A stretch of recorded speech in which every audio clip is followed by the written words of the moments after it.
함께 기도하심으로 오늘 주시는 말씀 나누겠습니다. 하나님, 새로운 말씀의 책을 엽니다. 더욱 겸손한 마음으로 말씀이 주시는 하나님의 사랑, 하나님의 은혜를 누리는 기쁨을 우리에게 허락하여 주십시오. 우리 주 예수 그리스도의 이름으로 기도드립니다. 아멘.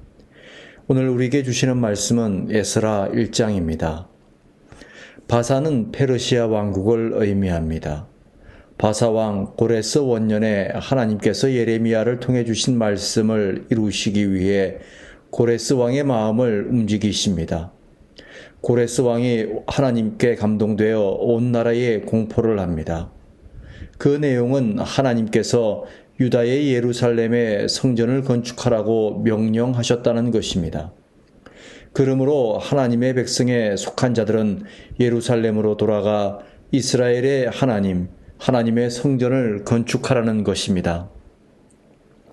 또한 이에 필요한 은과 금과 그 밖의 물건과 짐승으로 도와주고 하나님의 성전을 위하여 예물을 기쁘게 드리라는 것입니다.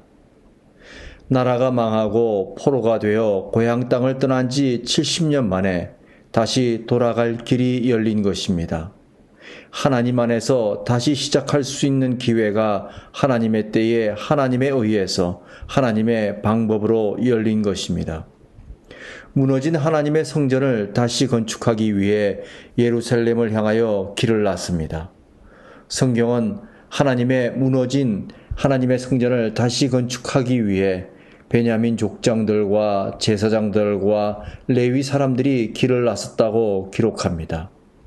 그런데 더 놀라운 것은 이들의 손이 빈손이 아닙니다. 비참하게 돌아가는 것이 아닙니다. 그들의 이웃들이 기쁨으로 은그릇과 금과 물품들과 짐승과 보물, 예물로 돕습니다.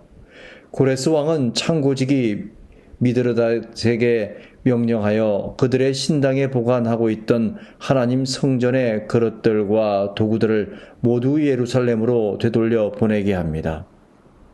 우상 숭배와 불신앙으로 나라가 멸망하고 하나님의 성전이 무너진 이스라엘, 그 이스라엘이 하나님의 방법으로 다시 시작하게 되는데 그 시작이 하나님의 말씀으로부터 시작됩니다. 예레미야를 통해 주신 말씀으로부터 시작되고 그 말씀으로 쓰임받은 사람이 공교롭게도 하나님의 백성이 아닌 이방 백성의 왕 고레스입니다. 무엇을 의미합니까?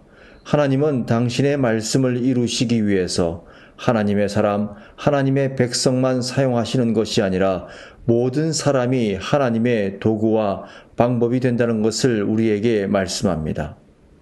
또한 포로가 된 이스라엘 백성들이 하나님 보시기에 어떤 자격이나 준비가 되어 있었기 때문에 하나님이 다시 시작하신 것이 아니라 하나님이 다시 시작하시기로 작정하셨기 때문에 시작된 것이 예루살렘 하나님 성전의 재건축이며 이를 통해 돌아갈 길을 여셨다는 것입니다. 빈손으로 돌아가는 것도 아닙니다. 마치 성공해서 고향으로 돌아가는 것처럼 필요한 모든 것을 기쁨으로 받아가지고 돌아갑니다. 이 모든 것을 한 단어로 요약한다면 말씀의 은혜입니다. 하나님의 은혜입니다. 성도는 하나님의 은혜로, 말씀의 은혜로 살고 살아갈 수밖에 없음을 우리에게 가르쳐 주십니다. 또한 우리가 어떤 자격이 있어서가 아니라 하나님이 우리를 불러내 주시는 것, 그 자체가 하나님 백성, 하나님 자녀의 자격임을 가르쳐 주십니다. 또한 사람의 관점과 상식으로는 끝이라는 결론을 내릴지라도 하나님은 당신의 말씀을 반드시 이루어 가시는 소망의 하나님이라는 사실입니다. 이렇게 은혜와 소망이 풍성하신 분이 우리가 믿는 하나님이십니다.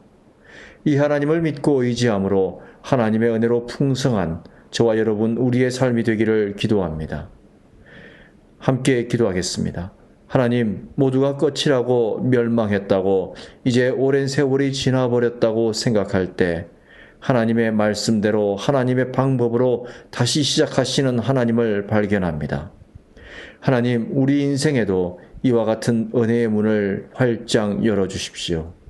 소망의 하나님을 만나는 큰 기쁨을 허락하여 주십시오. 우리 주 예수 그리스도의 이름으로 기도드립니다.